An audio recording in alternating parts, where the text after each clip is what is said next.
So, for a film, we were asked what our main, political belief would be if we were to become Prime Minister. So I guess we're doing that. I feel that if I were to hypothetically, by an act of some strange, incomprehensible, divine entity, become the UK Prime Minister, I would first probably spend several days panicking, like, dear God, that's a lot of pressure. I would then, after several hours, days, months, years, etc., start formulating a sort of checklist of things I want to get done during my term, if you can even call it that. And I think one of my number one priorities would probably be taking action against large-scale corporations that try and deliberately find loopholes to avoid taxes. Now you might be thinking, God damn, Willie, that's mighty specific. Why do you want to go for that over all the other issues currently plaguing the UK populace at home and abroad? Well, I'd want to tackle this because, according to Tax Justice Network, on an article they published on the 19th of November 2024, the UK is what is considered a tax haven. What's a tax haven? Well, the dictionary definition states that tax havens are a country or independent area where taxes are levied at a low rate. Fairly self-explanatory. Or in other words, we're cheap bastards. This great nation of ours has made itself a tax haven because we are still one of the 8 countries that remain opposed to a UN tax convention.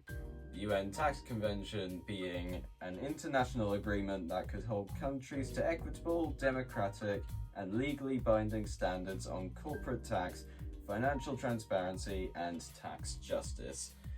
Other fellow cowards who don't feel like being a part of it, the 7 others, are Australia, Canada, Israel, Japan, New Zealand, South Korea, and of course everyone's favourite, the US. So yeah, almost exclusively first world countries creating the bulk of the damage, so yeah, off to a good start. Although saying that, we are easily the worst out of these 8, because in total the world is losing around 492 billion US dollars, or around 404.3 billion pounds per year to tax havens, which is fucking massive, obviously.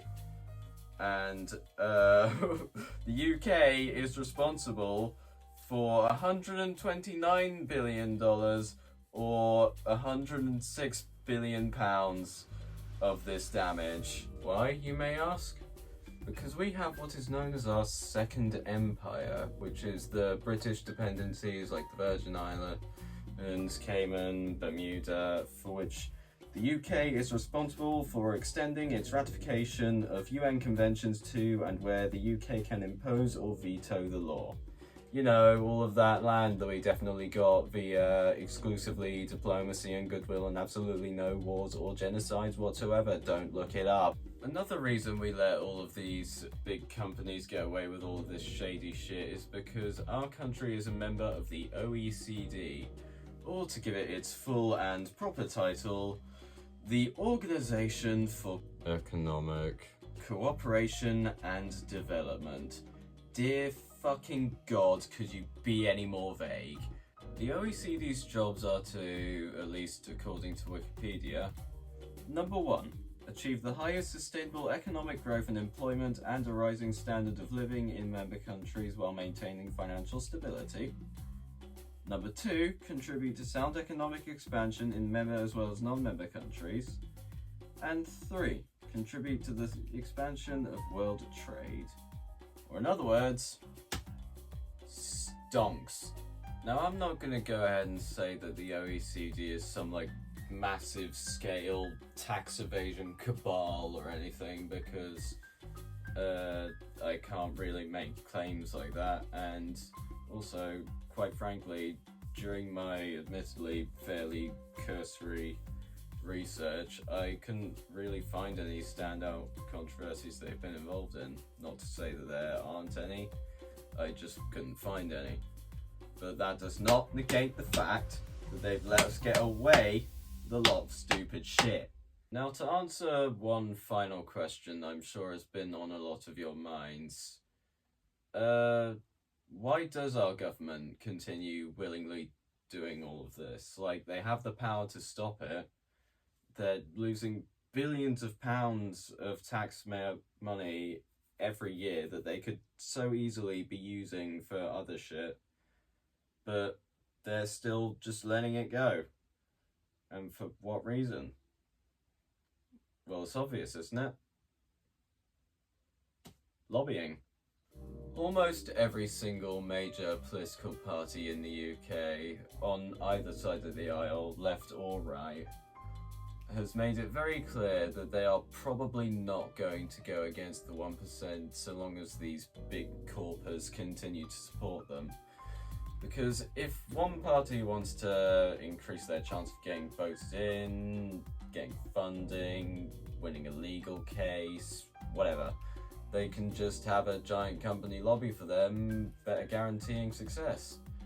But on the other side of the coin, if a political party that's in power wants to go against big business, then those companies can just side with another political party and lobby against them, costing them money, reputation, the whole fucking 9 yards. Shit's dangerous, unfortunately, and should honestly just be illegal at this point, but I suppose it's not a crime if it's done in collaboration with the people who would make the law.